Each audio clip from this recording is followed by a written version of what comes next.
मलीर जे इलाइक़े डमलोठी जम्मा जोखियो ॻोठ जे ज़मींदारनि गुलाम कादिर मयो जोखियो अल्हानिनो जोखियो घर भातियुनि समेत अवामी प्रेस क्लब मलीर में हंगामी प्रेस कॉन्फ्रेंस करे चयो आहे त देह खरखरो में असांजी 16 एकड़ ज़रई ज़मीन आहे जंहिंखे खेड़े बचनि जो पेट गुज़र करे रहिया आहियूं।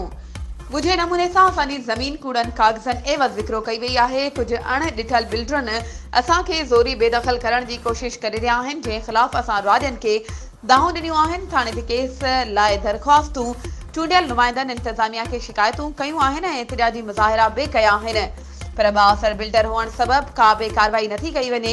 उल्टो बाअसर असांखे ख़ामोश रहण ऐं ज़मीन तां हथ खणण जूं मोतमार धमकियूं ॾेई रहियो आहे। हुननि सिंध हुकूमत, chief justice high court, IG Sindh, चूंडियल नुमाइंदनि ऐं इलाइक़े जे मोज़िज़ीन खे ज़मीन तां कब्ज़ो ख़ाली कराइण में मदद जी अपील कई आहे।